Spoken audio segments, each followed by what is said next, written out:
The Tiara Club, Princess Daisy and the Dazzling Dragon. Hello, and I so want to say hello to you properly. Should I say, Good morning, Your Majesty?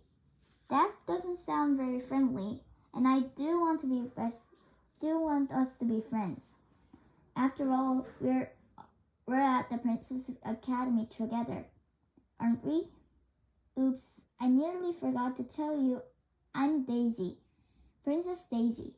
Have you met my other friends, Charlotte, Katie, Alice, Emily, and Sophia? They're learning to be perfect princesses just like you and me. It's fun most of the time, but Princess Perfecta isn't very nice. We're really happy that she doesn't share the Rose Room dormitory with us. She's much too horrid. Chapter 1. Do you ever get scared of things? I do.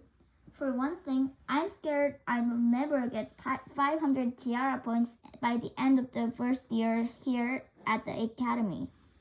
And then I won't be allowed to join the Tiara Club, and I do so want to. It sounds so wonderful, and I'm scared of things like spiders and big fierce dogs. Actually, thinking about anything big and fierce makes my knees wobble. Our head teacher, Queen Gloriana, is scary too. She's very tall and gracious, but she can look so fierce if you do something wrong. Fairy G is much friendlier, but even she can get angry. And when she does, she swells up to twice her usual size. Honestly, I'm not joking. When I first heard we were going to meet a real dragon, I was so frightened I got hiccups. We were having breakfast, and Queen Gloriana and Fairy Godmother came in to say good morning. Good morning, my dear young princesses, Queen Gloriana said. Now, I have a very important announcement for the first-year students. This morning, as you know, you have creative cake cooking for perfect palace parties. This afternoon, however, you are to go straight to the tower room just as soon as you finish lunch.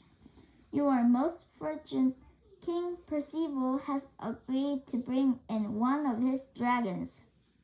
You could have heard a pin drop. My heart was beating so fast I thought I might burst. And then I hiccuped. I was so embarrassed. Now, our head teacher went on, I want you all to listen very carefully to what King Percival tells you.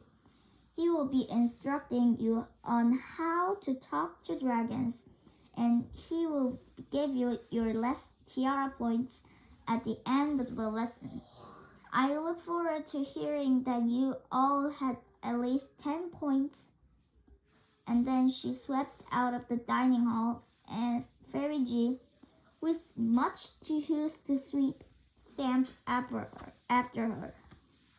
Of course, we all started to talk at once, except for Princess Perfecta and Princess Florine. Perfecta pretended to give a bored yawn, and Florine immediately copied her.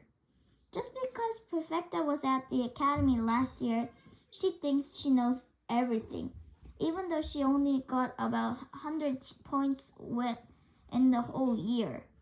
Alice's sister said Queen Gloriana was furious with her, and now she's back in her first year with us. A dragon, Katie said, and her eyes were shining. What fun! Do you think it will be very big? I asked nervously. Huge and fierce, Charlotte said, but Princess Sophia shook her head. Queen Gloriana wouldn't never allow that, she said. I expect it be a very old dragon that can't even breathe fire anymore.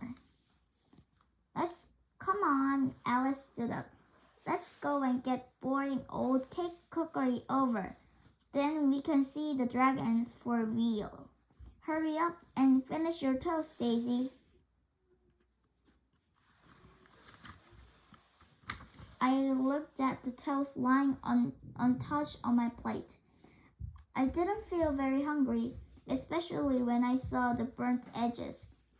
They made me think about fiery breath. I finished, thank you, I said. Emily took my hand as we hurried out of the dining room. Don't worry, she whispered. It'll be okay, at least. I hope so. Behind us, Princess Perfecta said loudly, some people are such scaredy cats.